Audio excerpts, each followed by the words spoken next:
That was still, yeah, it was the one I was really late to. I call the meeting of November 18th, 2024 to order at 6 o'clock p.m. Please join me in the Pledge of Allegiance. To the flag of the United States of America and to the republic for which it stands, one nation, under God, indivisible, with liberty and justice for all. I'd like to call Pastor Augustine Ansu for the invocation. Let's have the bow for prayer. Lord God Almighty, the creator of the universe and the sustainer of the universe, we always count it a privilege, Lord, to be at service in our communities that touch the life of the people that you love so much. And Lord, we also want to take this opportunity to thank you so much for seeing our nation through another peaceful national election. Father, your chosen servants have met today, and as always, we seek you first before we take any decision, because we recognize that every decision that they take here, Lord, affect the lives of the people that you love so much and the communities that they serve. And so, Lord, as always, today we ask for your guidance and direction. Because your word says in Proverbs 19 and 21 that many are the plans in a person's heart, but it is the purpose of the Lord that prevails. And so, Lord, we ask that today you lead them towards that purpose. Lord, because we understand that your purpose is always the best for humanity, although circumstances around doesn't always suggest so.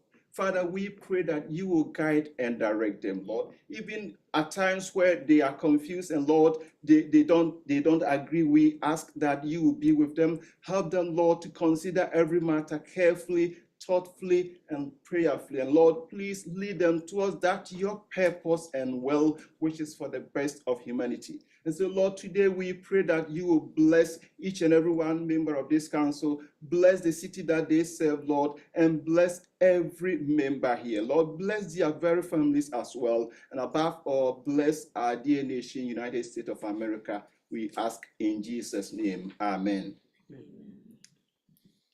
Thank you, Pastor. So will the clerk please call the roll? Potato, Here. Bowman, Here. Clarigat, Here. Cole, Here. Elfers, Here. Ranky. Here.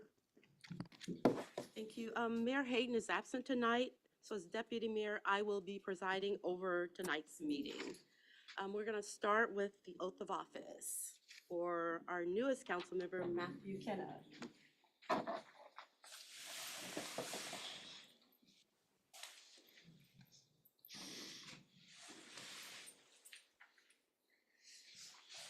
Okay, so Matthew, will you please raise your right hand and repeat after me?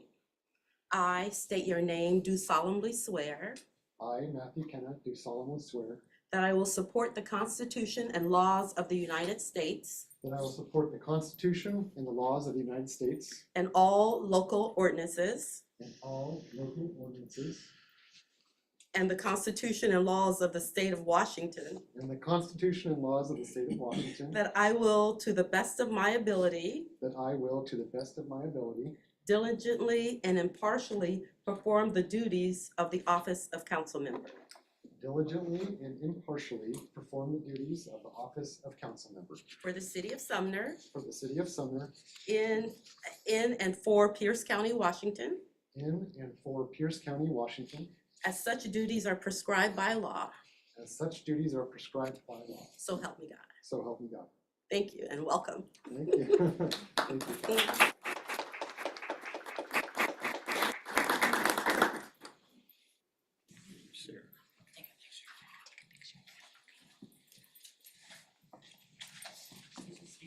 I'm gonna be signing this off.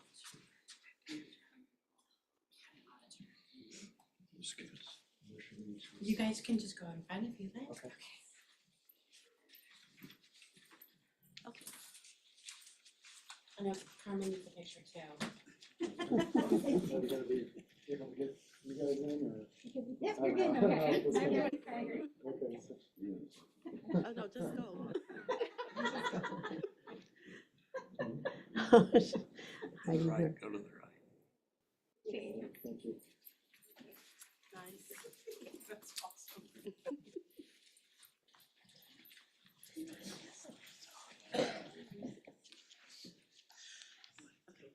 So,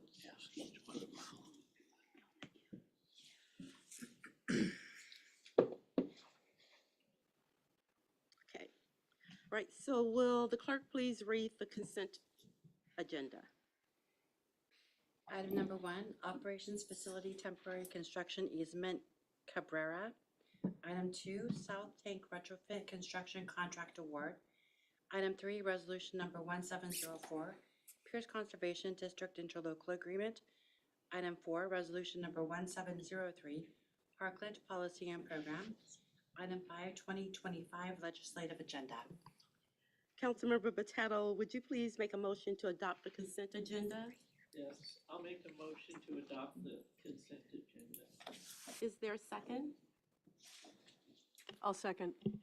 Thank you, Councilmember Bowman. It has been moved and seconded by Councilmember Bowman. Would any council member wish to remove an item? Okay. Okay, so we will, I guess, start with our public hearing. Actually, Mayor, you do need to have a vote on that. Okay, I guess that would help, right? Okay. So, all in favor? Aye. Any opposed? Okay, it's unanimous. Very good. So now I think we can move to the public hearing, which is ordinance number 2905, the 2025-2026 biennial budget.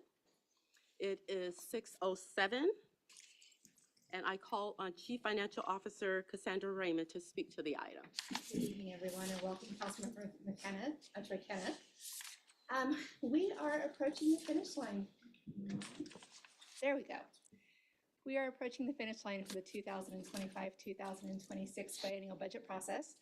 I would first like to thank our community, our staff, and our city council.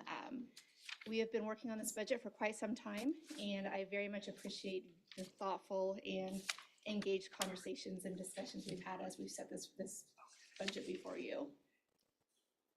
So we are, at this stage, council has done their review, suggested changes, and we are at our first public hearing. We will have 2 public hearings on the 2025-26 biennial budget, tonight, December 2nd, and then with adoption in front of council on December the 9th.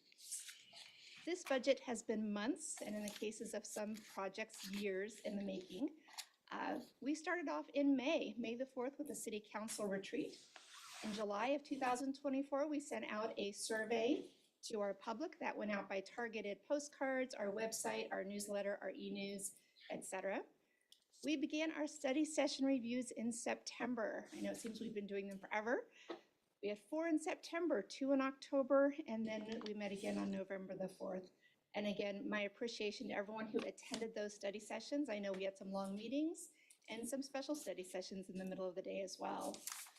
On October 2nd of 2024, our preliminary budget document was provided to City Council and also posted to our city website.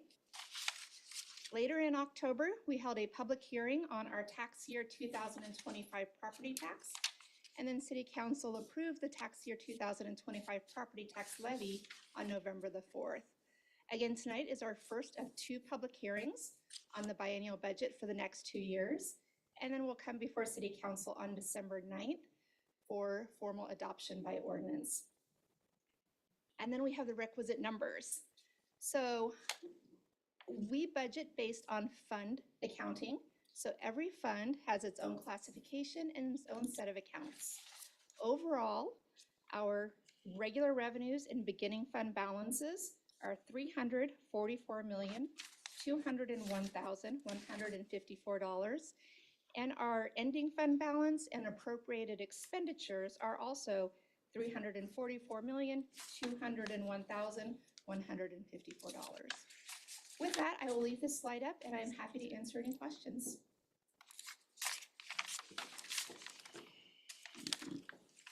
We do have a speaker, someone signed up to address the public hearing, and that is Randall Adams at 15013 63rd Street. Could you please come to the podium?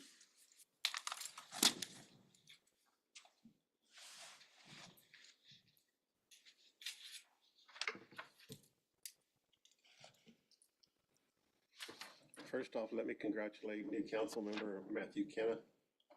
Hope you freed up a lot of time so that you can familiarize yourself quickly with the new budget and the upcoming issues with the comprehensive plan that is being worked on now. Hopefully you can be the council member who initiates all of you getting together and concluding how you want your discretionary funds to be spent instead of being used by staff to balance their budget without your input. It would be refreshing for the council to work together and come up with how you want your discretionary funds to be spent and thereby have pride in seeing your projects come to fruition. Yours is an incredibly tough job with far more time needed than you're being paid for. It would be great to see your eyes light up occasionally because you took the initiative on a project that is important to you and see it happen. Everyone deserves those moments of positive reflection and excitement. Yes, part of this budget is to spend funds to demolish the Ryan House. Remember, your very own survey results state that 23.6% of the citizens said they wanted you to spend money from the golf course sale proceeds to remodel the Ryan House. The three options that were above that were to maintain the roads, the sidewalks, and to sit on the funds. Saving the Ryan House was by far the highest rated discretionary spending that the citizens of Sumner wanted. I spoke with Seamus McNamee from Great Blue Research, and he noted that the 28% response he got from folks who did not use the postcards to respond was certainly an anomaly, and now understands why that happened. It was because we tried to let as many folks as possible know about the opportunity to let you know how we wanted those funds to be spent, and did so before the postcards were even arrived. We didn't know they were coming. It's sad that the city reached out to the citizens last year instead of taking the secretive actions you did.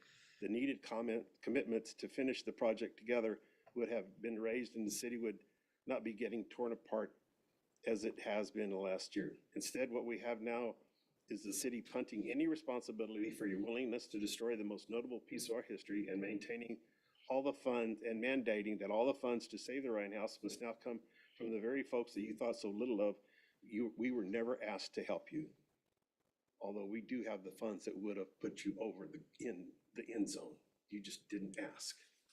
We will now keep trying until we can help define yes for all of us.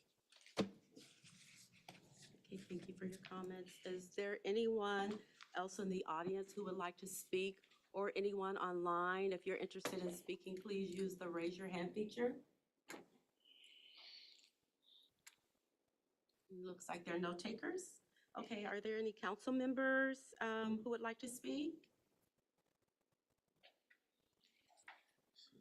No, okay, great. So I will close the public hearing at this time. It is 6:13 p.m.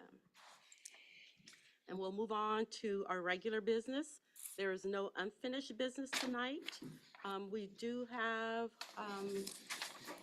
a few people signed up for public comment. Am I correct, Madam Clerk? Yes, Mayor, you are. Will you please read the rules for public comment? The public comment period is your opportunity to speak to the council and the mayor on issues that are not on the agenda. As the clerk calls your name and address, please approach the podium. You will have 3 minutes. As a reminder, this portion of the meeting is the council's opportunity to hear from the community and not a time to engage in debate. The council will be not answering questions, and you may be directed to a staff member.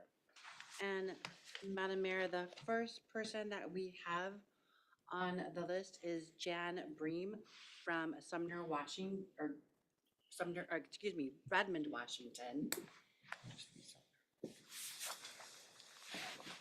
And if you could please state your name and your address for the record.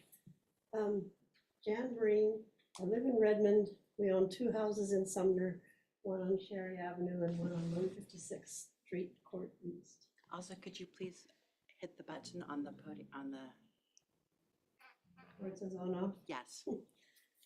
Thank you. We are Barry and Janice Yoder Breen, and we are submitting this inquiry on behalf of the Breen family. We are trying to find out what happened to the Robert J. Breen family bench that was along Cherry Avenue by Heritage Park for many years. The benches, financed by donations from Sumner families, disappeared during the redesign of the park, much like the family plaques that were on the fountain. The plaques were later found, and some have been returned to the families that originally paid for them. We would also like to see the donated benches returned to the families who paid for those. Specifically, we would like to have the Robert J. Bob Breen family bench returned to our family. We have a special place to permanently display it in front of Jerry Yoder's, my cousin's, Sunset Chevrolet Museum at his home on Lake Tapps. Jerry already has the Yoder 1924 fountain plaque displayed in his museum. The Breen family has deep ties to the community of Sumner. Barry's father, Bob Breen, a pharmacist, is very well known, and well liked in Sumner during the years the family lived in Sumner. He first worked at Soller's Drug Store, then located in what is now the current Bank of America building. Art sold the business to Bob, who later accepted the sale of the building to the bank, moving the drugstore into the former Coates Hardware building on the corner of Main and Ryan, directly across from Trackside Pizza. The store was renamed Breen Drug.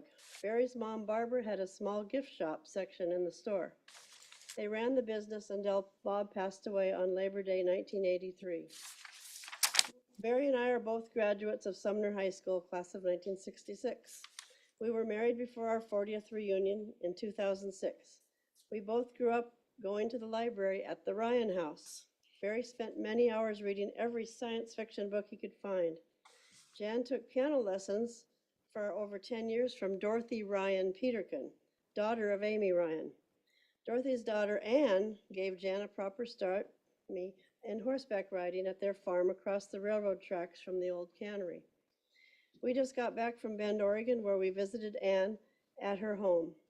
Anne and her sister Carol would love to see the Ryan House saved and are happy that some good people are organized and working on that. We would also like to get our Breen family bench back from wherever the city has stored it. Thank you. Thank you. I punch it off. No, you're fine.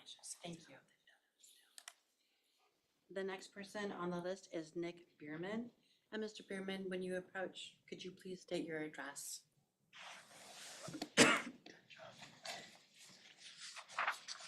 So my name is Nick Bierman. I live at 5802 Parker Road East.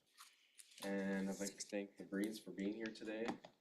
And then I'd also like to share the response that they received from Derek Berry of the Parks Department.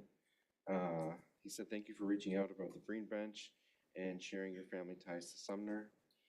I walked Heritage Park yesterday as well and looked at the benches in storage and was not able to locate a Breen bench at either location.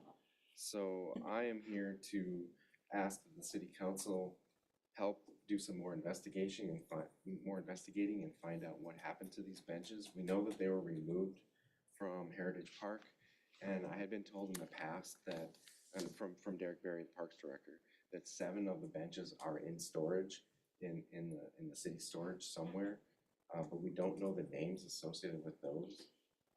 We just know that the Breen bench is apparently not among those.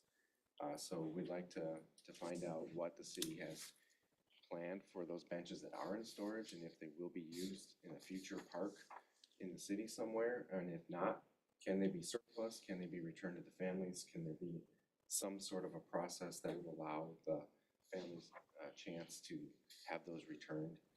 And the opportunity for Jerry to have one in front of his museum in Lake Tapps. You did very good. Thank you. Jerry Yoder. Mr. Yoder, could you please give your current address? Yeah, Jerry Yoder, 910 Traffic Avenue. I'm here on a positive note, hopefully. You know, I see when I was here talking to you guys and Kathy about a lady approached me, where can I get my electric car charged? So I went around to all our charging stations in Sumner. Yeah, they were all out of service. You know, someone had cut the cords. I asked Kathy, I said, geez, what are we gonna do about it? It's not our problem. Well, I finally saw a guy down at, the grocery store down Winco, right. And talked to him, and he was repairing them. And I said, geez, why is this taking so long? So I just got the notice, and he said, when I saw it was Sumner, he says, I couldn't believe, I said, I wouldn't think stuff like that would happen in Sumner. So Seattle is pretty common, but it's neat to go by there and see cars parked there. They're being charged. And I would like to see someone, your newsletter that's on my computer once a week, what's going on in Sumner, you should put a note in there. They're up and running, please come and use them, because the people, they don't know. So that would just be something positive. I want to thank you for, I finally got my dad's plaque. You meant a lot to me, otherwise I wouldn't have been here all the time. If you think it's fun coming here trying to beat you guys up or romance you into getting something, I have it, I'm a happy boy. You know, now my cousin Jan, she and her husband would like to get their dad's bench. And I said, you know, if you need any help, I'll help you. I said, I'll come and talk. But I mean, if we cannot find his bench, I know they're all the same, just different names, I would gladly take one and restore it into Bob's name. I mean, Bob was a good friend of mine. He was a good customer of mine. He was like everybody's doctor. If you had a problem, you couldn't get into your doctor, you could go down to Bob and tell him your problems. And he'd just say, don't tell anybody I gave it to you. And he would take care of you. We don't have that problem now. You don't get anything, but Bob was one of a kind. And I'd like to have part of him at my museum. And I would love to, whether it was one of you or all of you wanted to get together, come up to my place so you can see what I have and what Sumner and Sunset Chevrolet meant to me. So if I could get a bench, whether it's Bob's or one that isn't Bob's, I would restore it back to what his was. Thank you. Thank you for your comments. And finally, Mr. Randall Adams, 15013 63rd Street Court East in Sumner. Not that anything will happen, but you have to start. I have a couple of quick questions regarding your vote, your vote that you did previously. On your resolution 1704, it said that there was going to be attached, I guess, a map of the 450-foot section of Salmon Creek that was going to have the work done on it, and that was not, it's not in the, what was presented for this meeting. So if you guys could please do that, that would be appreciated. Otherwise, I don't think you should have been able to vote on it if it wasn't disclosed. And then on your South Tank retrofit, because there was a Schedule A and a Schedule B. Schedule A was doing the roof, and then Schedule B was the whole thing. I just wanted to clarify the fact that Schedule B, which was more money, was doing not only the roof on the outside, but the roof inside and the whole tank itself, so that it was totally being seal coated, just for knowledge. And I don't know if I'm able to talk about ordinance 2899, the best amendment you have coming There'll up. be a time for that. Is that later? Yes. That's why I asked. All right, thank you. Thank you. Okay, thank you for your comment. Are there any more names on the list? No, there are not. Is there anyone participating via Zoom who would like to make a comment? And if so, please turn on your camera and state your full name and address. And also just use the, yeah, if you could do that. No takers? Okay, no takers. So we're gonna move on to new business. We're gonna start with ordinance number 2889, Battery Energy Storage Systems Code Amendment. Councilmember Rinke, would you like to make a motion? I make a motion to move ordinance 2889 battery energy storage system code. And is there a second? I'll second it. Seconded by Councilmember Pacheco. I call on Associate Planner Cassandra Walker. Thank you. Thank you, Deputy Mayor Cole. And thank you, council, for your motion. I'd like to just point out that I did provide an amended ordinance with a minor change to the definitions for battery energy storage systems. It's on the dais for you, and I'll go over that change shortly through this presentation. Again, my name is Krishanda Walker, Associate Planner. Here to present just some background information. I know this might be a little more than what you all are used to, but this is for Ordinance 2899, and they will adopt regulations for large-scale battery energy storage systems. Just a quick review and recap of the process to get the zoning code text amendments to you today. Staff presented this item back in April to the Planning Commission. A SEPA determination was issued, as well as approval from the Washington State Department of Commerce.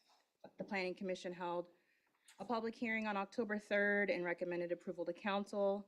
Staff met with the CD committee on October 29th and again on November 4th to incorporate some changes to the performance standards that have been included on the ordinance. Just some background here, battery energy storage systems are a new emerging technology in the energy sector. The primary purpose is for electric energy grid reliability. This ordinance addresses large-scale battery energy systems as a land use. Pictured here is just an example of a series of energy storage systems. They're individual enclosures with battery cells inside.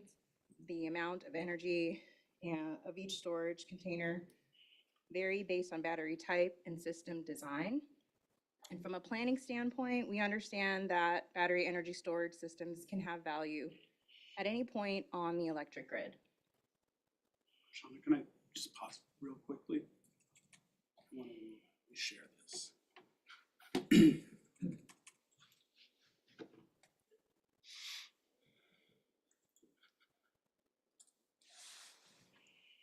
Go ahead.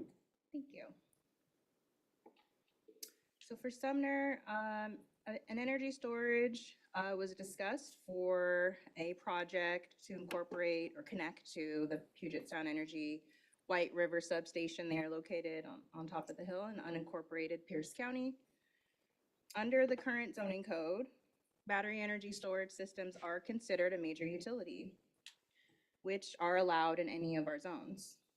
So we've already allowed a large-scale battery energy system project through a code interpretation.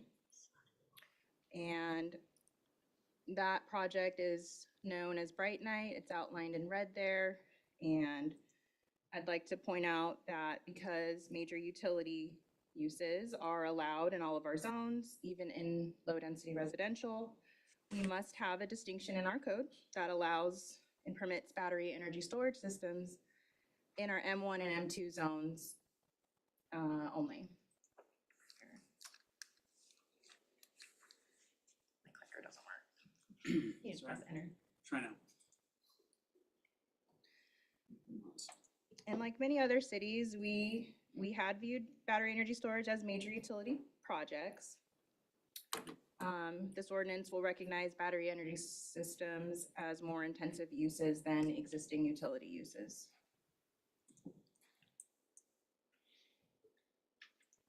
Yeah, the map just simply kind of outlined essentially where the M1 light manufacturing zoning exists here in the map.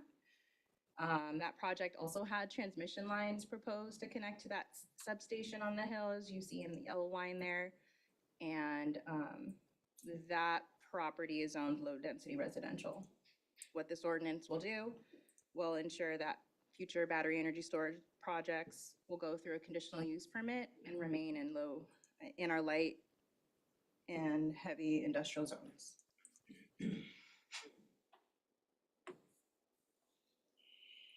We are experiencing a push for electrification. That's coming down from the state, few House bills and mandates to achieve 100% clean energy by 2045. So many utility providers are responding with implementing energy storage systems as a solution. Here are just some key reasons for this increase in deployment of grid-connected battery energy storage systems. with the dramatic expansion of renewable energy that creates value for battery storage. There are new tax credits for energy storage that provides incentives, and the cost of batteries and the technologies has decreased, making it more accessible. We are seeing many other local jurisdictions addressing their zoning codes as well to include battery energy storage systems as an allowed land use. And many jurisdictions may have already zoning code regulations for battery energy storage systems as a part of existing solar or wind generation projects. So I have a few of those jurisdictions listed here. One thing to note, as an example, King County has evaluated different use cases of battery energy storage systems, and they allow 5 megawatt systems in commercial zones. The discussion on other applications of battery energy storage systems, even small individual battery packs for residential use, is worthwhile future discussion. Right now, Sumner is not ready to open up more zones for this use. That's because we understand that battery energy storage presents unique risks. The biggest risk is fire, and this slide just demonstrates and explains the different potential causes of battery fires. Thermal runaway is simply the risk of fire spreading from one system to the next. Different battery chemistries present different risks, and the risk of explosion is generally caused by combustible gases inside of an energy storage enclosure. These risks are mitigated through the review and application of state-adopted building and fire codes. More specifically, the 2021 International Building and Fire Codes integrate new energy system requirements. The latest NFPA, which is the National Fire Protection Association 855, was issued in 2023. It's their second edition of the standards for installation of stationary energy storage systems. This indicates that codes are keeping up to date with this changing technology. They are addressing their standards based on past failures of early applications of large-scale BESS projects. And our ordinance 2899 refers to these code requirements and will be administered through the city's official fire reviewer during the permit review. I'd like to note that our local fire department, East Pierce Fire, has been integral to our review of that Bright Night project and with drafting our regulations for battery energy storage systems. They are also keeping up with the latest standards in the fire code, including training for fire safety and firefighting for battery energy storage systems.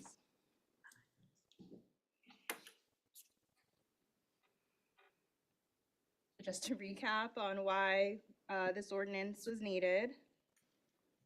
The city does not currently have regulations specific to battery energy storage systems, and in this case, to regulate large-scale battery energy storage systems. Adding regulations for battery energy storage supports green energy policies, and this ordinance will put guardrails in place for future proposals. As I mentioned, there was a minor amendment to the definition proposed for battery energy storage systems, and it's in full in the screen here. You'll see that the distinction is to change, to remove the word hours and amend the term to read 200 megawatts, which will remain the minimum floor of power energy capacity for large-scale battery energy storage systems. So through continued research, understanding that our megawatt hours is an amount of energy stored, and megawatts is the minimum power energy capacity. So this distinction helps us retain our definition applicable to large-scale battery energy storage systems.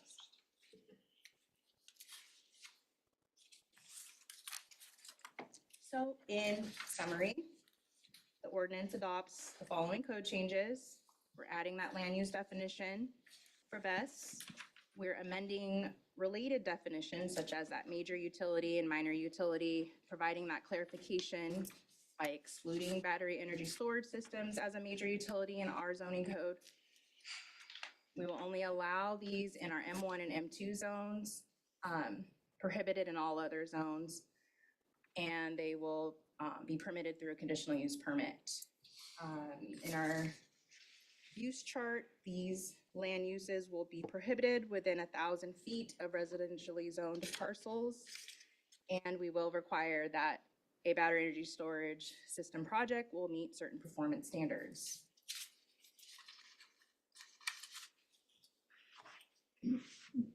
These new standards are the minimum standards for battery energy storage systems to address. A summary of a few of those standards are listed here on the screen. Keep in mind that these standards become the content to be addressed on an application for conditional use permit. And as I mentioned earlier, and as well as in that staff report, updates and changes to these specific performance standards have been applied during the CD committee meetings held on October 29th and on November 4th. I'll go over those quick changes. Standard number 1, staff removed some specific language that pointed to requirements for site containment and hazard mitigation plans, and simply just replaced it with compliance with the latest adopted Washington State Building and Fire Code to include NFPA 855 requirements. We find that that's sufficient and no need to repeat any additional requirements that these codes and standards would apply. Standards 2 through 5 listed here are typical standards you would see in our industrial zones. We feel that it is necessary to maintain these standards under this new section applicable to battery energy storage systems. Again, these are minimum standards. Through that conditional use permit, we'd be able to potentially go above the minimum standards here. The changes you'll see here are reflected under standard number 7, which is revised to provide a distinction that the fire district will be approving the fire safety plan. In consultation with them, we understand that that fire safety plan will be site specific and it will be required before any permit is issued. And a new addition of standard pertaining to decommissioning was also a recommendation and discussion through CD committee. Here we can see the clarification is included and the WAC reference for authority to require an applicant to demonstrate financial responsibility for decommissioning in an amount to carry out all contingencies of the decommissioning plan, which will include the range of cleanup activities that would be required for site decommissioning as applicable.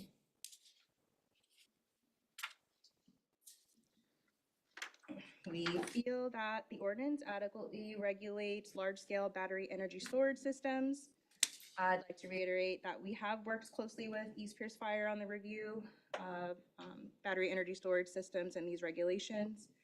As I mentioned, there may be other use cases such as mid-scale or even small-scale battery energy storage systems that we could have the Planning Commission look further into. And staff has heard council's requests to learn more about these risks and mitigations of fire, perhaps about the changes in the battery technology and likely from the utility provider's perspective. So we have invited PSC and East Pierce Fire to the study session scheduled for January 13th, 2025. And I will wrap things up. As a reminder, the physical copy of the latest amended ordinance with that minor change to the definition, removing hour from the megawatt hour to clarify the intent of a minimum 200 megawatt rated power capacity battery energy storage system. Happy to answer any other questions you might have on this ordinance. Thank you, Ms. Walker. Are there any comments from the public? Mr. Bierman, can you come up?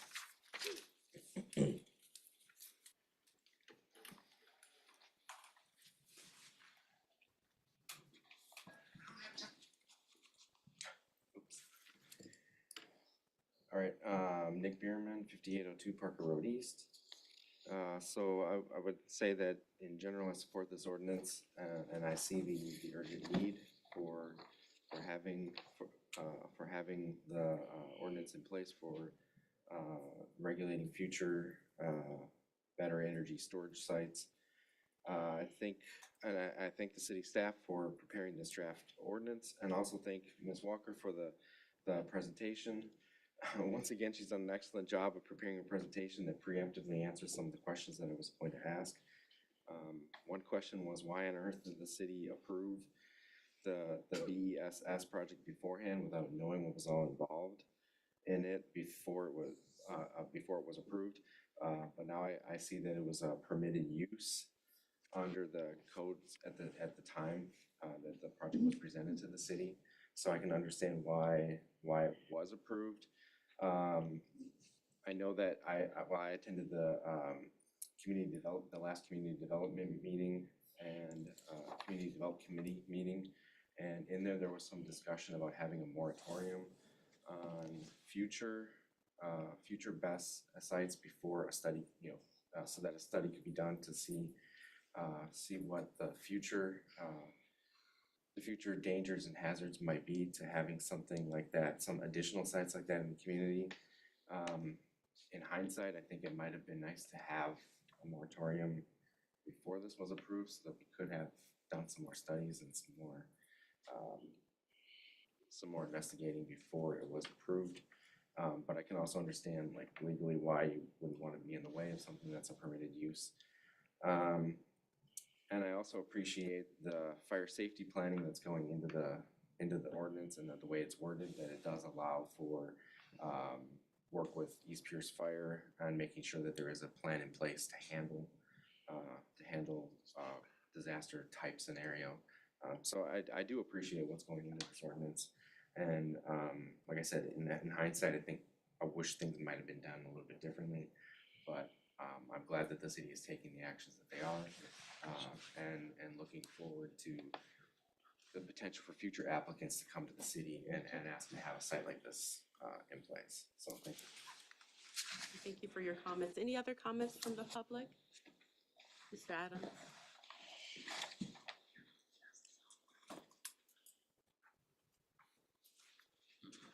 Randall Adams, 15013 63rd Street, Court East. The question I have is, do you understand that this ordinance has nothing to do with the plant that's being built out at Derringer? That's already done. This is for the next one that might want to come into town, not the current one. This is what should have been done prior to working with the folks out there to get that set up. I don't know if this is a dog and pony show or a CYA or just what this is, but it should have been done the other way around. You should have an ordinance to allow it prior to accepting it and getting it moved down the road. Now, I met with, when a number of you were out there at Derringer, I met with a couple of the two principals that were there, and they were actually nice gentlemen and were very outstanding. They said, look, we're a 5-year-old company. We have not a single one of these plants up and running, not a single one of them. As far as our experience, therefore, with fire, we know only what Tesla tells us, and that is to stand back and let it burn out. And hopefully our firefighters will stand back so that they won't do that. You don't want to put water on it because that just exacerbates it. It makes it worse, especially from an environmental perspective. Do you know how many test wells they have to sample to see if there are any contaminants that have leaked into the ground? Do any of you? There's approximately 6 of them. They're about 15 feet deep. That's the full extent of their responsibility from an environmental perspective. After that, it's all on you to determine if there's any more leakage that has happened from there. And just think of all of the gas stations that you've had to deal with in town. And those folks didn't know that what was happening happened. But out there, it's more of a calamity that if something happens. The other question I would have is, in your process, your environmental process that you went through, did you reach out to the tribes to let them know what you were doing and to get their input on that? They worked hundreds of years to get their fishing rights back. And the drain for this property goes right to the Derringer Flue, which then runs right to the White River Reclamation Project. I don't know. I'm just surprised that we're doing an ordinance now rather than before. Thank you for your comments. And yes, Any other, you have done a great job. thank you. Any other comments from the public? Any comments from anyone online? No, no raised hands, okay, great. Are there any comments from the council? Seeing none, clerk, thank you, Ms. Walker. Will you please call the roll, Madam Clerk? Potato, Yes. Kenna, Yes. Clairget, Yes. Bowman, Yes. Cole, Yes. Ranky, Yes. Alfers. Yes. Motion passed unanimously. Thank you. Now we will move on to ordinance number 2900, multifamily residential infill code amendment. Councilmember Alfers, would you like to make a motion? Yeah, I'll make a motion to, I'd like to make a motion to adopt ordinance number 2900, multifamily residential infill code. Is there a second? I'll second that. Thank you, Councilmember Clerget. Economic and Community Development Director Ryan Winnish will speak. Thank you, Deputy Mayor Cole and members of the City Council. Tonight before you is ordinance number 2900, and it deals with multifamily residential infill, which is also in response to some bills that were passed by the legislature, really focused on affordable housing and building capacity for housing. We took this originally to the Planning Commission in August, did a SEPA environmental review on the ordinance, had a public hearing with the Planning Commission in October, and took it to the Community Development Committee of the Council on October 29th and received a due pass recommendation. As I mentioned, the state has been, as you know, passing numerous bills to address the affordable housing crisis in the state of Washington. This is in response to Bill 1042. And what it does is it allows for the multifamily residential infill in commercial properties or existing mixed-use properties in order to basically take advantage of maybe a vacant commercial building, developing it out with residential, and the definitions define multifamily, and then it defines multifamily residential infill, because the multifamily residential infill could be the densities could be 50% higher than the existing zone. Still has to meet all the necessary fire code requirements and other building requirements, but the densities could be higher than what's allowed in the existing zone. This map shows the areas where the multifamily residential infill could occur. Our town center plan is in purple on the left-hand side. Our general commercial zoning shows up in blue on this map. Neighborhood commercial shows up in kind of that bright purple. And then the East Sumner Urban Village area is on the right-hand side in orange color. So those are basically our commercial and mixed-use commercial zones where this would be allowed. So some of the things that need the multifamily residential infill must comply with, it has to be an existing commercial, multifamily, or mixed-use building.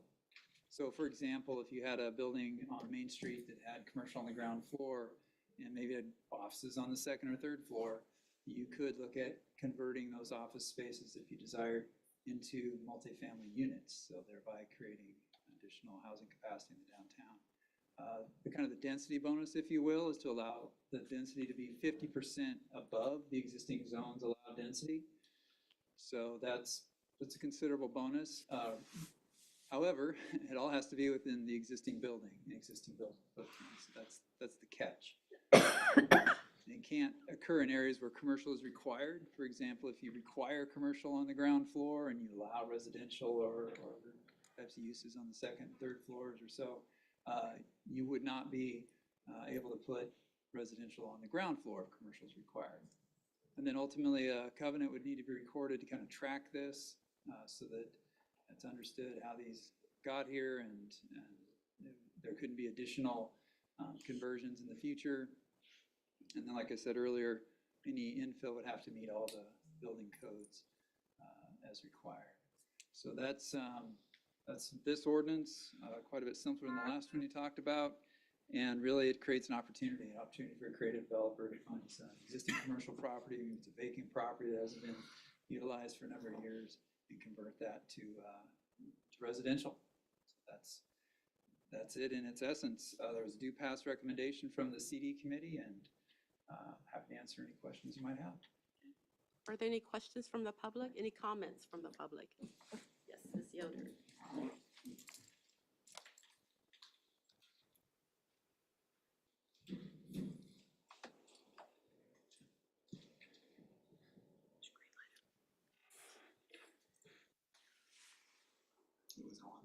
It was, okay, thanks, Ray.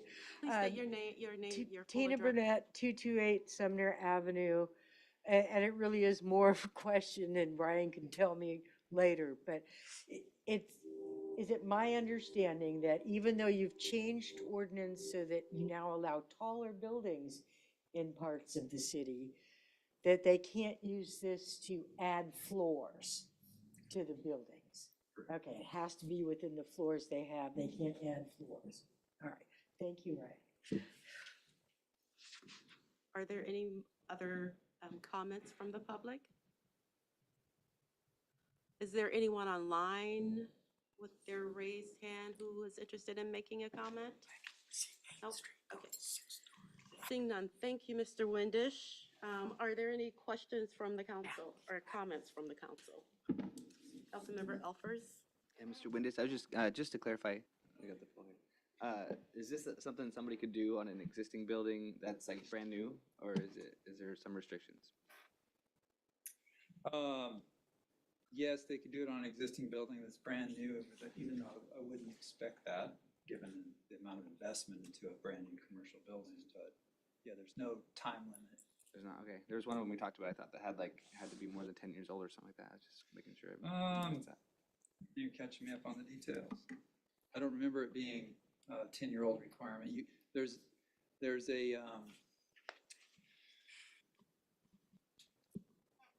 me double check it. And that's part of the covenant situation, where you can't just kind of continue to convert the building into higher and higher densities.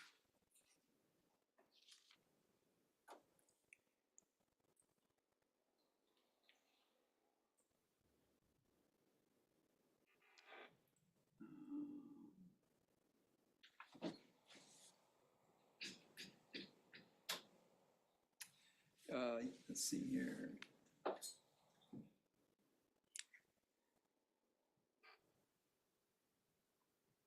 Yeah, you're correct. There has to be at least 3 years old. Receive a certificate of occupancy a minimum of 3 years prior to the MRI application. Thanks for keeping me on my toes. Yeah, I just remember that. Okay, any other comments from the council? Okay, seeing none, thank you, Mr. Windisch. Madam Clerk, will you please call the roll? Kenna, Yes. Elfers, Yes. Clerket, Yes. Ranky, Yes. Bowman, Yes. Potato, Yes. Cole, Yes. pass 7-0.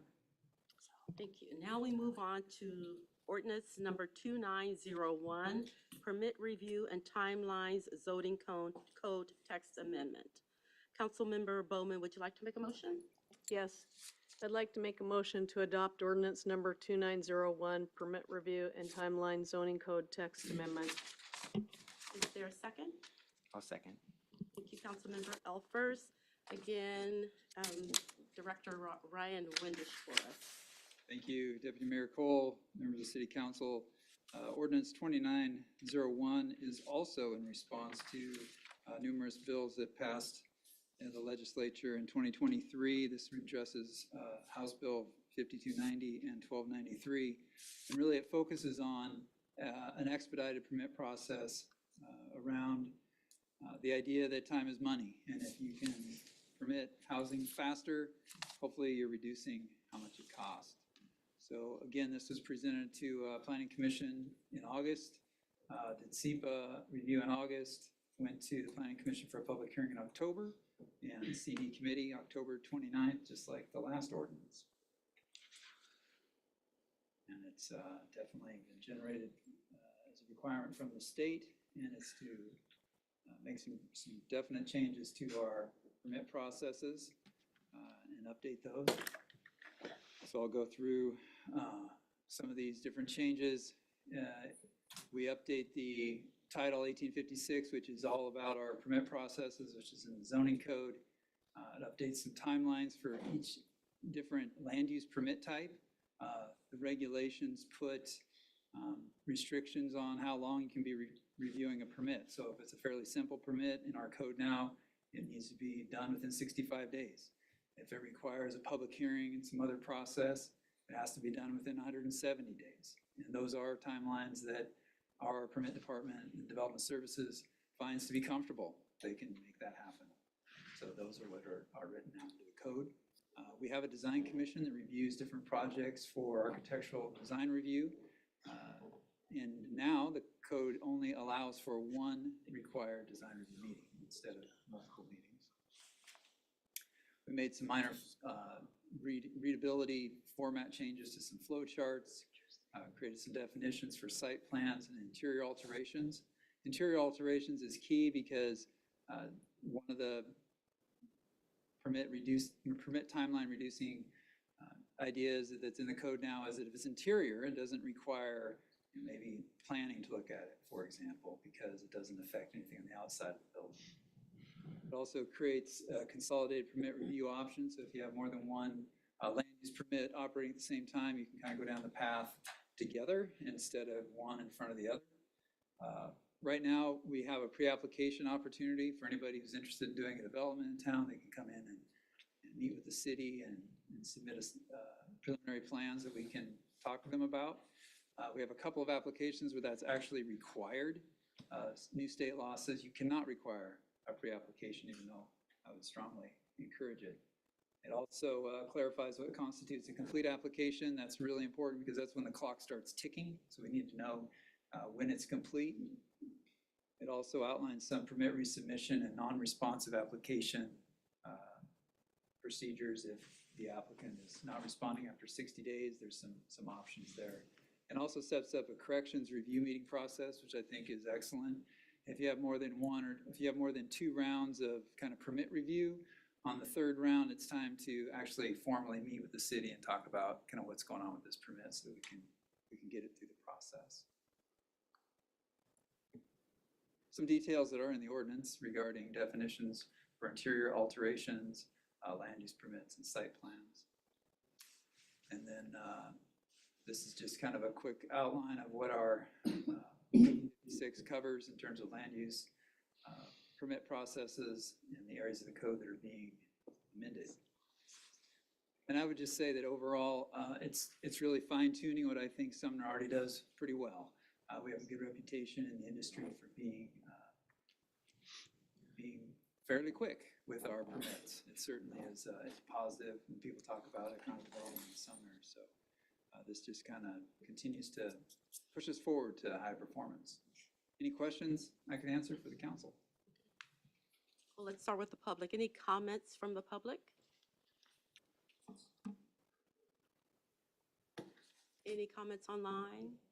Anyone raising their hand to speak? Seeing none. Any comments from the council? No. Councilmember Elfers. Hey, Ryan, so I'm just curious, is the city already tracking timelines on like this that are already happening here? Is there anything we're tracking that's new in this? No, it's all the same sort of things that we've been tracking. Yep. So do you think it'll add any additional staff time? To go through the processes that we're going This through? new process, yeah.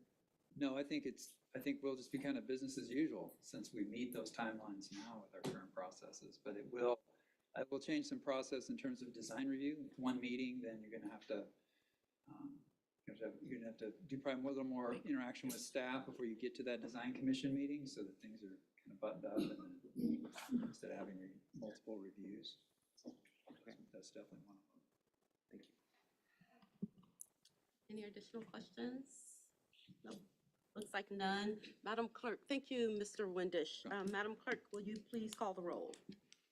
Potato, Yes. Ranky, Yes. Yes. Bowman, Kenna, Yes. Clarigat, Yes. Alfers, Yes. Cole. Yes. Motion passed 7-0. Great, thank you.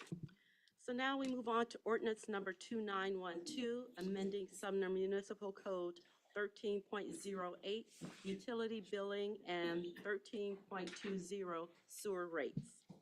Councilmember Potato, would you like to make a motion? I make a motion to approve ordinance number 2912, amending Sumner Municipal Code 13.08, utility billing, and 13.20 sewer rates. Anyone?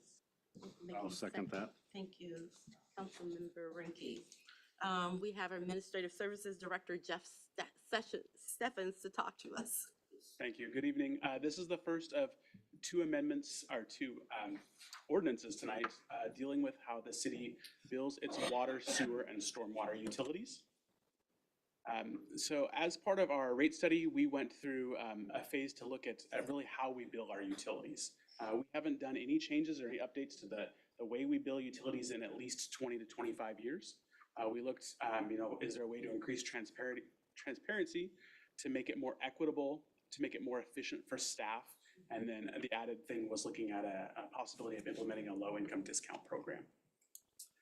So we worked with our consultant, which was FCS Group, and provided them tons of data. And this was really a data-driven decision changes. We gave them a number of accounts by different classifications, the revenue we collect from each account, and then even the water consumption for all accounts going back 4 years. So quite a lot of stuff that they had to work through.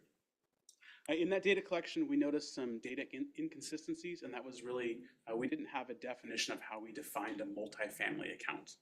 Lots of different accounts in town, different residences could be considered as multifamily, and it wasn't really universal. So that's one of the things that is included in this ordinance tonight. And then we plan on coming back once we kind of update those accounts and reanalyze that data for some more changes. So what's included in this ordinance, like I mentioned, was that definition, and the definition of a multifamily account will be an account where there is more than one dwelling unit going to a single water meter will be considered multifamily. So whether that's townhomes, mother-in-law apartments, duplexes, big apartment complex, more than one dwelling unit to a meter, that's multifamily. If not, it's going to be residential. One of the suggestions that we came with was creating a flat rate for our sewer customers that live outside city limits. Currently, we have about 300 plus homes that get water from Bonnie Lake and sewer from Sumner. So in order for us to do that, we have to collect meter reading usage data from Bonnie Lake and manually input that into our billing system. It would be much easier for everyone if we just billed them a flat rate. And then looking at incorporating a low-income discount program. The idea is to offer this program to residents that qualify for the Pierce County property tax exemption. And that discount was set at 25% of the base charge. So for 2025 rates, that would be $29.19 per month, and about $350 a year. These changes all needed to be included in municipal code. That's why they're in this ordinance. Real quickly, the low-income discount program, we estimate, looking at current data from the county, that's going to impact about 165 residential customers. The code sets forth that we will automatically apply that discount to people. There will be no application fee, no process. We'll simply get the data from the county and you'll get the discount. We will review that list twice a year, and we'll also allow customers, should they qualify sometime in between those 2 time periods, to bring in their information to us, and we'll quickly make that adjustment. We're also going to work with the county to promote this exemption process, make sure people are aware that they can get a property tax exemption if they qualify, and then by doing so would then get a City of Sumner utility discount as well. Our consultants estimate that with this 25% base fee discount and 165 customers, it kind of goes within the margin of error of our current budget projections. So we'll run it for 2025 and then we'll reanalyze the data as we get into 2026. So next steps, once this ordinance is passed, the billing changes and the low-income discount program will become effective January 1st. We'll start working on making the account changes to our multifamily residents and really updating that and getting that data cleaned up. It's something we've kind of already started. And then the plan is to return to the council with some additional alternatives on how we can bill both water consumption for multifamily and some other changes to sewer consumption charges. And that'll happen in probably in early 2025. With that, I'm happy to answer any questions. Are there any comments from the public? Please.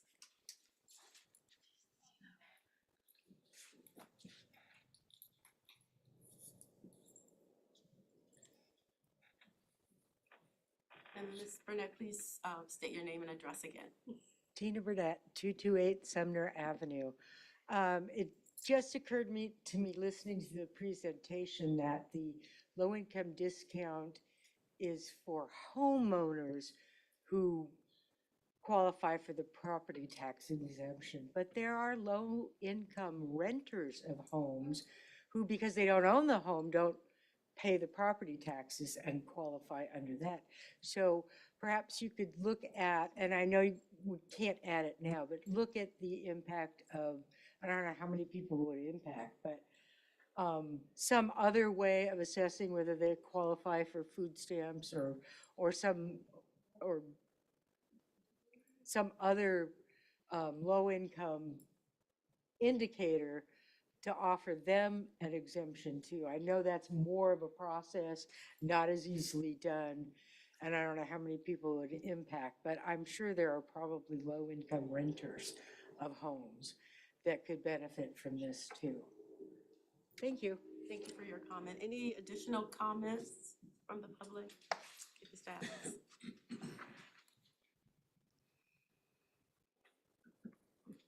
Randall Adams, 15013, 63rd Street, Court East. I'd like to thank staff for coming up with a credit for senior citizens. Councilman Stewart asked for that a year ago. I hope that you guys get a quicker response when you ask for things from the city than it taking a year for them to get back to you. But I'm happy that it finally has happened. And I, for one, am more than happy to go on record to have the full amount applied to my bill that you guys looked at option-wise. So their full bill is what, $1.25 or something like that per month. Sign me up. I'm more than happy to help our seniors. Okay, thank you. Any additional comments? I know you're not at there at your desk. Are there any comments online?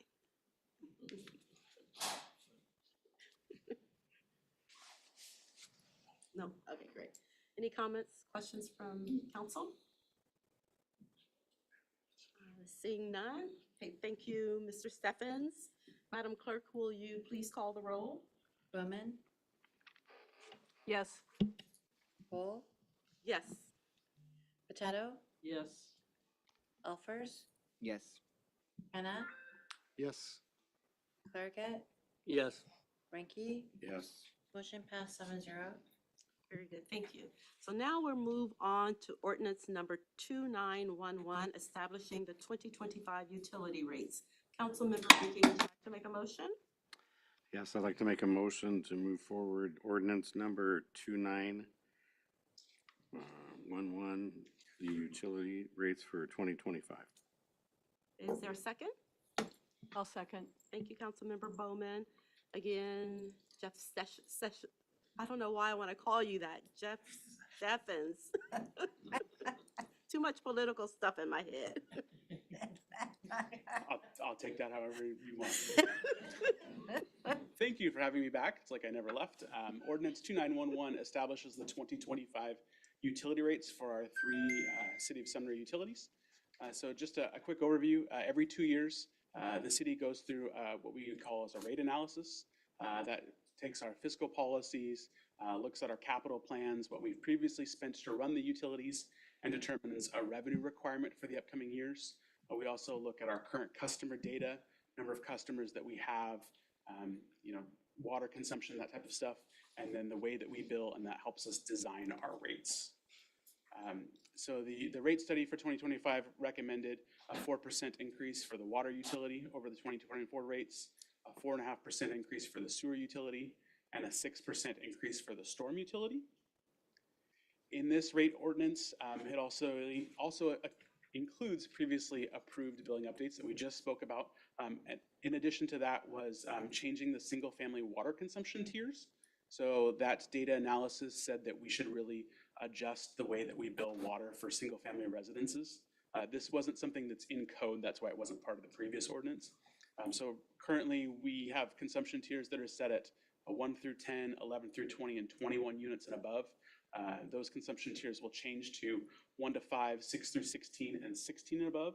So what that'll really do is that'll create savings for those users that don't use a lot of water. As mentioned earlier, it establishes a flat rate sewer for customers outside of city limits. So currently those are folks, will still be folks that get water from Bonnie Lake. Currently they pay a 25% surcharge, and that'll just switch to a flat rate of $98.81 in 2025, and includes the aforementioned 25% base fee discount program. So looking at the proposed rates, if we take, this is an average residential bill, like a wintertime average residential bill. In 2024, you're looking at a combined bill of $147.97. With the rate increase, that would go up to $154.69, so $6.72 additional per month. If we look how our utilities compare to some of our neighbors, really our place kind of stays largely unchanged. A lot of these rates on here are still 2024 rates, but we'll kind of continue to be right about in the middle of the pack. There will always be some that cost more and some that cost less. Happy to answer any questions. Okay, are there any comments from the public first? No.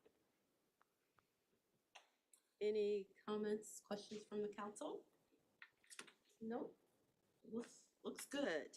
Okay, so thank you, Mr. Steffens. Madam Clerk, would you please call the roll? Cole, Yes. Learget, Yes. Kenna, Yes. Potato, Yes. Ranky, Yes. Alfers, Yes. Bowman. Yes. Motion passed 7-0. Great, thank you. So let's move on down the road here to ordinance number 2902, Group Homes Code Amendment. Councilmember Clerget, would you like to make a motion? Yes, I'd like to make a motion to adopt ordinance number 2902, Group Home Code Amendment. Thank you. A second? I'll second that. Thank you, Councilmember Kenna. As we call Associate Planner Chrysanda Walker. Thank you, Deputy Mayor Cole. And hello again, council members. I will be just kind of going over this ordinance 2902, which establishes certification and requirements for group homes. If you recall, the City Council passed ordinance 2878 for essential public facilities. That had a gamut of other listed uses, one of which were group homes. That was passed in February 2024. For this zoning code text amendment, we issued a SEPA in September and held a planning commission public hearing in October for the certification changes to group homes, and the CD committee met on October 29th and recommended a do pass. So go over why these are being proposed. As I mentioned, we'll be updating in the Essential Public Facilities Code 1835 to address new state licensing and registration requirements. We just want to make sure that they're included in the code. They will be applicable to group homes and recovery residences. This requirement is consistent with our comprehensive plan policy and our fair housing laws. I'll go over a quick definition here of group homes. As you can see, we've indicated group homes in tiers. We've got small group homes, which is up to 8 residents. Large is 9 or more residents. And the definition group residents may include adult family homes and recovery residences as well. So what ordinance 2902 specifically does is propose an update to condition occupancy for group homes. Per that definition that was shared in the previous screen, will ensure that the provider of such housing will obtain the correct license from the appropriate state authority, and include in this code change, recovery residences shall also be listed on the registry of approved recovery residences from the State Healthcare Authority. A pretty long code section here. I kind of split it up for you to be able to see. We ensured to include that should a group home facility discontinue or be vacated, this gives the city authority to ensure that we can go and close down that group home or follow up with the licensing requirements. Again, this is consistent with state registration requirements. We've got an authority reference here, which establishes and maintains that registry of approved recovery residences. Licensed or certified service providers may not refer a client who is appropriate for housing in a recovery residence that's not listed on that registry. This ordinance adds specific requirements for that registration and licensing. Simple as that. Any questions? Any comments from the public? Okay, Mr. Adams? Not again.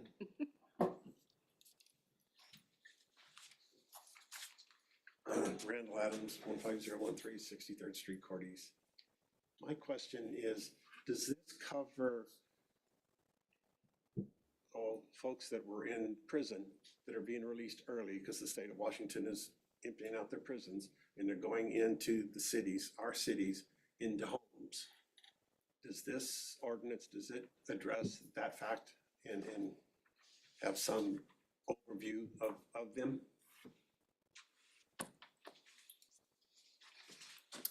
Due to fair housing laws, we wouldn't discriminate against what type of residence would be in a group home. Now, if there's substance abuse or any other more intensive treatments that's required, that would be under a different category. So I hope that answers the question. Thank you. Any additional comments from the public before we move on? Any online? No. Any comments, questions from the council? Yes. Yes, Councilmember Bowman. Thanks. So this is a topic near and dear to my heart, and yes, it would cover the homes you're speaking of. In my opinion, or in my mind, I'm pretty darn sure that Jason could potentially add a little bit to it, but in my education or understanding of this, they would have to be licensed by the state before they could move in and be a certified home. Yes, please, Jason, could you? Thank you, Councilmember Bowman and Deputy Mayor Cole. I'll just clarify, this was a code that council adopted a little over a year ago, probably almost 2 years ago now. And it was in response to a state law change that required us to classify recovery residences and group homes as essential public facilities. So that's what necessitated that. Obviously, it was a new law. Things have formed up a little bit better, and that's why we have the amendment here tonight, is to really put some more restrictions and guardrails on and make sure these are licensed facilities that are operated prior to being occupied. Thank you. Okay, any additional comments, questions for the council? From the council? No? Okay. Thank you, Ms. Walker. I think we're good. Madam Clerk, will you please call the roll? Olfers, Yes. Ranky, Yes. Cole, Yes. Bowman, Yes. Yes. Potato, Yes. Kenna. Yes. Motion passed 7-0. Thank you. Now we move on to ordinance number 2913, significant industrial user and industrial discharge sewer fees. Councilmember Bowman, would you like to make a motion? Yes. I'd like to make a motion to adopt ordinance number 2913, significant industrial user and industrial discharge sewer fees. Is there a second? I'll second it. Thank you, Councilmember Clerget. We now have Public Works Director Michael Kosa. Good evening, Deputy Mayor and all members of the City Council. I'm very excited to be here to talk to you about two public works ordinances. This is the first one, and it is in regards to significant industrial users and industrial discharge fees, everyone's favorite topic. So what I'd like to do is just kind of, the quick introduction is that chart on the front there. You can see there's a number of, this is straight out of the Washington Administrative Code, the WAC, and it's currently what significant industrial users are paying in the city of Sumner. Not those specific ones, because those are, the beginning of the chart talks about aluminum alloys and aluminum and magnesium reduction mills, but it's a very long list. It's multiple pages that describes the different types of fees that are related to each one of these industrial types of businesses. The city has approximately 3 significant industrial users inside of city limits at this time, and those are the rates that they're paying to the state. So the background about this is the city of Sumner is standing up our pretreatment program. As you all have become aware, Andrea Hannigan has come a number of times to discuss the codes that are needed, the requirement being one that is part of our discharge permit for the wastewater treatment facility. The state is handing this program from their possession onto the city as part of the delegation process. And that's going to be sometime in early 2025, the city will be officially delegated that program. So right now, the Department of Ecology, which is Washington State, right now they administer this program, they collect those fees that I was showing you at the beginning. They won't be collecting those anymore because once it's delegated, now it will be the city's responsibility to do the administration and permitting for those significant industrial users. Once again, about 3.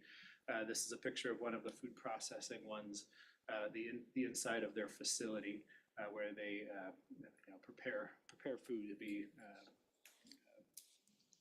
shipped out to a number of different locations, distributed.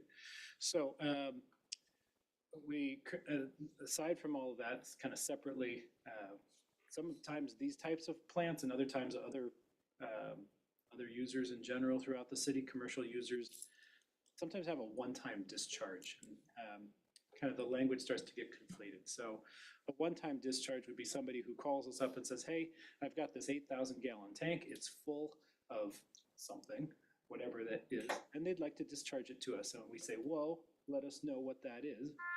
We have an application process. This is part of our pre-treatment program. They let us know what they have in there, assuming that's something that we can take. We have, right now in code, a $400 fee for that. We don't have a consumption component, so we can't say it's an 8,000 gallon tank and we're going to charge you for the 8,000 gallons. It's only $400, no matter if it's small, big, what have you. So that's another piece of information we'll get to in a second. So the need is to basically, it is cost mitigation for our pretreatment program, but these 3 significant industrial users are already paying those fees to the state. So, and then talking about the fair and equitable one-time discharge fee, it's kind of those 2 different concepts together. So the edits that we are proposing in ordinance 2913. It replaces, we had a placeholder code reference for some sort of pretreatment regulations and fees related to significant industrial users, and what we're doing is just adopting by reference the Department of Ecology's fee structure that I showed at the beginning. So for your significant industrial user, you've been paying those fees. You will pay the exact same fee. The check will just be sent to the city rather than the state. We're going to continue to analyze that over time as the program continues to be implemented, but it seemed the most basic to just adopt the fees they're already paying. The other thing that it does is it retitles our industrial waste discharges to call them one-time events, because otherwise it gets kind of confusing. The permits that we're talking, the words were about the same. So we have the significant industrial users will have their annual fees, but then those one-time events are going to be called one-time waste discharges. And then talking about the $400 fee going to become a $400 plus consumption rates, which was just based on our standard fee schedule. And that is the extent of this ordinance. Happy to answer any questions you may have. Are there any comments from the public? Seeing none. Any comments online? Anyone raising their hand? No. Any comments, questions from the council? There are none. Thank you, Mr. Kosa. Madam Clerk, will you please call the roll? Ranky, Yes. Hannah, Yes. Elfers, Yes. Cole, Yes. Potato, Yes. Bowman, Yes. Farragut. Yes. Motion passed 7-0. Great, thank you. So our final ordinance in new business is ordinance number 2914, hydrant use and deletion of surcharge area. Councilmember Potato, would you like to make a motion? I move to adopt ordinance number 2914, hydrant use and deletion of surcharge area. Is there a second? I'll second that. Thank you, Councilmember Elfers, and Mr. Kosa again, thank you. Good evening once again.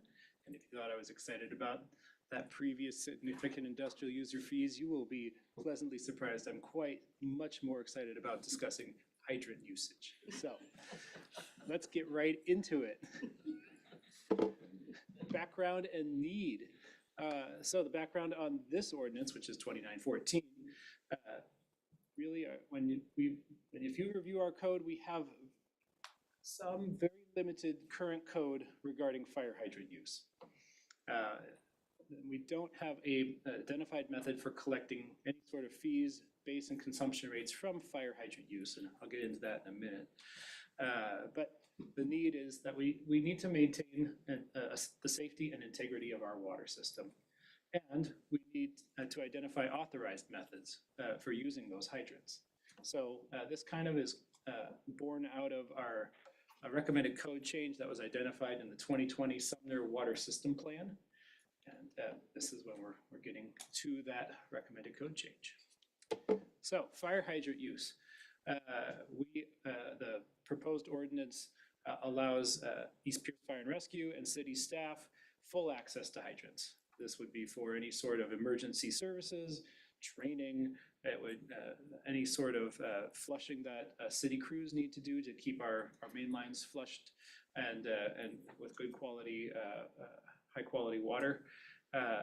It also allows hydrant use with written city permission. So it really defines these things that just weren't defined in the past.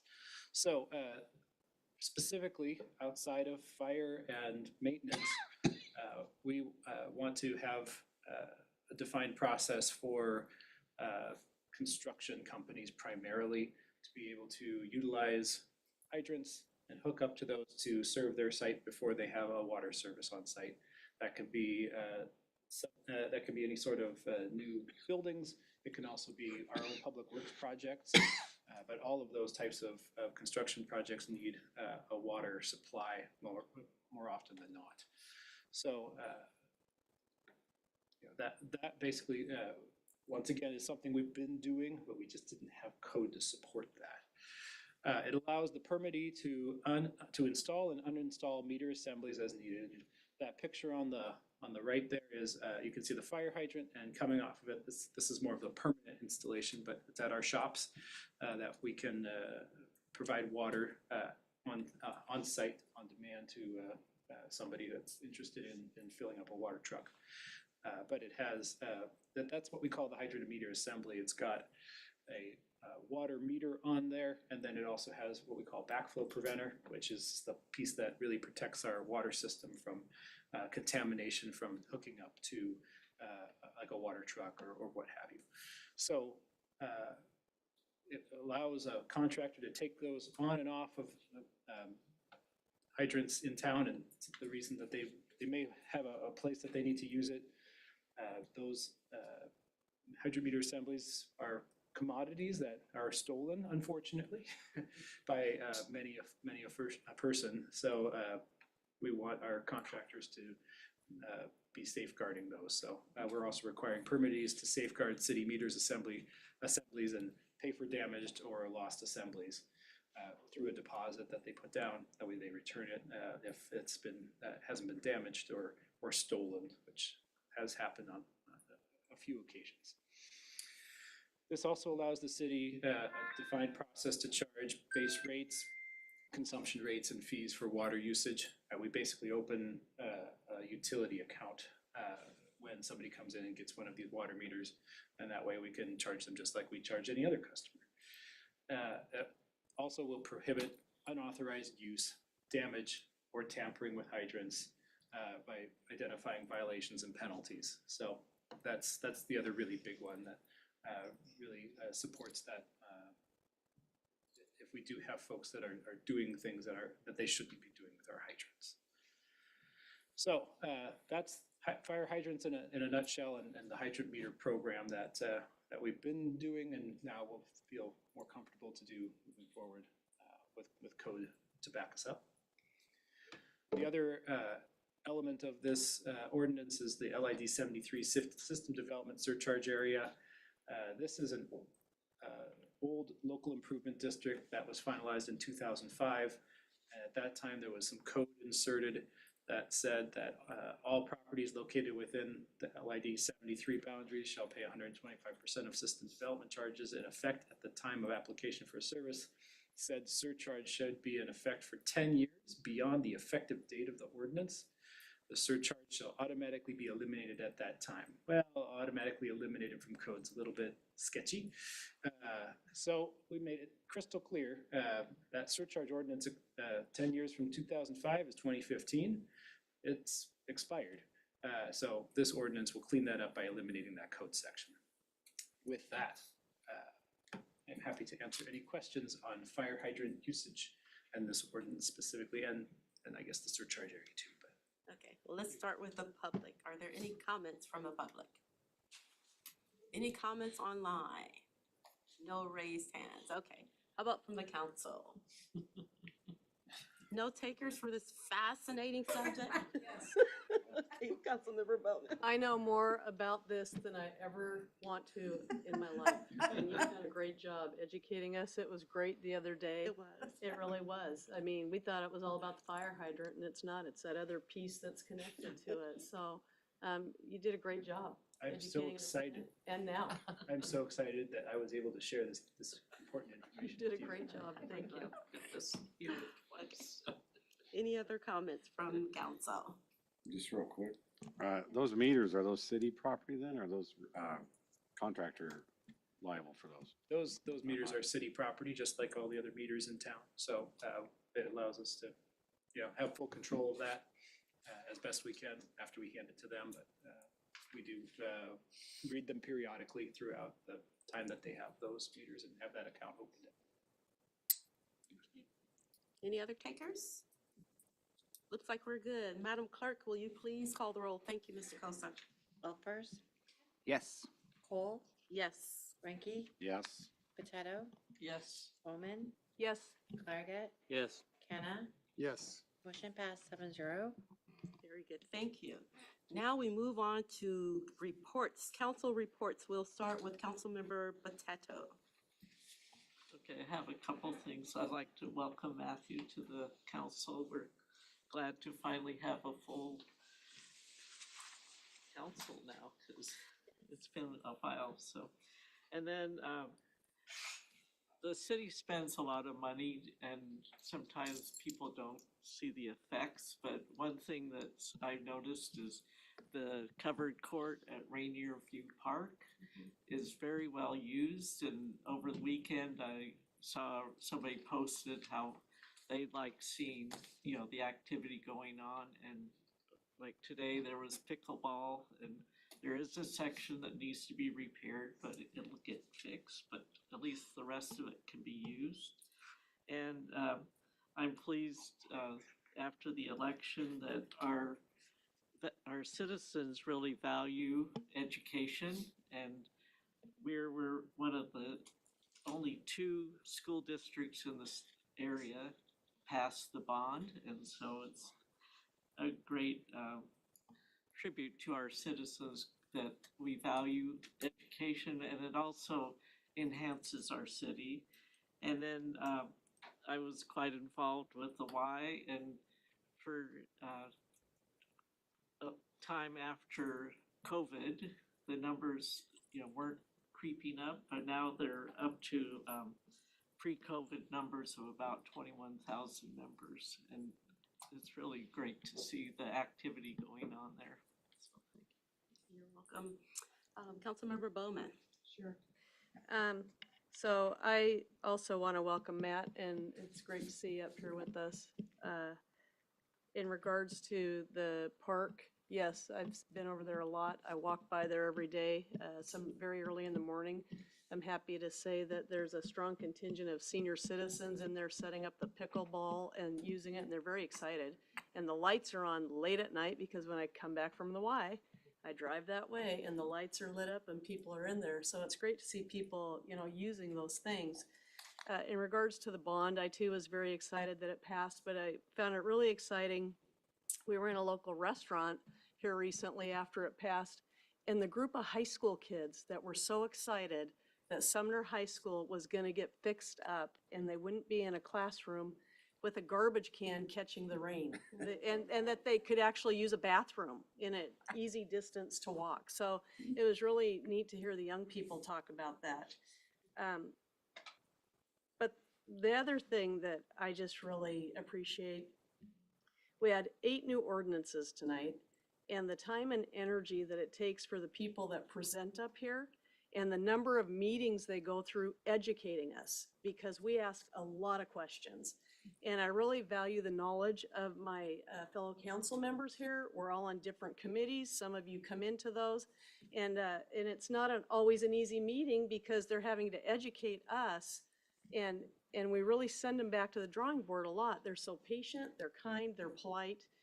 And I was serious. Some of the things Michael talked about, I would never know. So I would just say thank you to everybody that did the presentations. I know our budget takes a lot of time. We just value all the work that the people here in the city do. It's a great group of folks to work with. So thank you. Totally agree. Councilmember Clergett. Yeah, I'll follow that. I'd like to thank the staff for all their hard work that they do ahead of time. That's very appreciated, and also like to welcome to council Matthew. Thank you. Thank you, Councilmember Alpers. Yeah, thanks. I had a couple things. So I just want to say I'm thankful to work with Mr. Kenna coming up. So congratulations. I also wanted to just thank you for the folks who come in. We have a great group of comments and involvement with the community. So thank you for being a part of this. And also thank you for those of you who expressed interest last couple weeks in the council vacancy. With that in mind, I just wanted to just offer condolences to the family of Kurt Brown. Really appreciate his service to the community, and he'll be missed. And then thank you again, everyone here, for this is a lot of work. I looked at all these things, and I'm really thankful that we have some good ordinances that are kind of allowing us to create guardrails. I think 5 out of 8 of these are related to state mandates, so I'm really hoping that we don't have to continue to make rules to try to deal with the number of ordinances that are the Washington state laws that come through and push on us. So again, I want to just wish everyone a happy holiday next week. Thank you. Thank you. Councilmember Kenna. Yeah, thank you all for your positive messages and guidance along the way. And just wanted to say also to the other fellow applicants that I met, conversed with, and have an appreciation for their interest in our community as well. I take all their knowledge and experience on board, and hoping to work with you going forward in whatever capacity that is. I have a real care and interest in community and particularly equity, and that's a lot of my professional experiences, trying to give voice to the underserved folks in whatever capacity that is. And so I'll be continuing to ask questions of staff, championing those types of things. So I'm happy to hear that there's a number of you that come to these meetings that have comments along those lines, and I'll be listening intently. And also, yeah, I on the school bond was pleasantly surprised to see that pass as well. I attended the Alice in Wonderland performance they put on this weekend. My kids loved it. And it reminded me, I'm from Spokane originally, and I went to a high school that was 60 or 70 years old and was in pretty rough shape. And a few years after I left, they remodeled it, got a brand new school as well. So I always was a little bit sore about that I didn't get to experience that, but I'm happy that our community will have that here shortly. Thank you. Councilmember Reed. Yeah, just a couple things. I too want to extend a welcome to Matthew. Looking forward to working with you here in the future. Also want to say thank you to the staff for Jason, Cassandra, all you guys back there, Michael, Ryan, Carmen, Andy, I won't leave you out, but the budget was a daunting task. I mean, it was my first budget as a city to go through, and I mean, it's a lot of time and effort and energy they put into it. Also, the comprehensive plan was a lot of hours put into that too. So that was my first time for both, a learning curve and a good learning experience. I will say I went to the game on Saturday, Sumner won, so they're moving on to the playoffs again, so good luck to the Sparks coming up. And just wish everybody a happy Thanksgiving next week. Thank you. Thank you. City Administrator Jason Wilson. Thank you, Deputy Mayor Cole and Council. Excuse me. Just a reminder, we do have a special study session immediately after this meeting. We're gonna need about 5 minutes just to reset the room. We're gonna be discussing the 23-24 final budget amendment, as well as a quick last review of the 25-26 budget. Next week is a holiday week, so we are canceling the meeting. So enjoy the holiday week off. Our next regular council meeting is December 2nd. We're gonna hold a public hearing for the 25-26 budget, a public hearing for the 2024 Comprehensive Plan Periodic Update, a public hearing for the final budget amendment, and you'll consider an amended ordinance related to traffic impact fees. On the community front, on November 30th, which is the Saturday just after Thanksgiving, we are, once again, our downtown businesses will be hosting Small Business Saturday. That runs from 10 a.m. to 6 p.m. And the bridge lighting over at the Old Cannery will start, the festivities will start around noon. They'll have food trucks, other vendors, and the bridge will be lit at 5 p.m. Councilmember Elfers alluded to this, but in case you haven't heard, I did want to share the sad news that former Councilmember Kurt Brown passed away a little over a week ago. Looking back, he did remain on council up until the very last weeks before he passed. And as we understand at this time, there's no plans for a public service. So I do want to take this opportunity on behalf of the city family and our community to extend our condolences to Lori and the entire family. Kurt did a lot for Sumner in a lot of different roles, whether he was a teacher, a council member, just dedicated public servant throughout his life. And we're definitely going to miss him. Thank you. Thank you. And I would just like to also welcome our newest council member, Mr. McKenna. I'm really looking forward to working with you. So that, we do not have an executive session tonight. So I adjourn the meeting at 7:43 p.m. And we will see you in our study session in about 5 minutes. Thank you.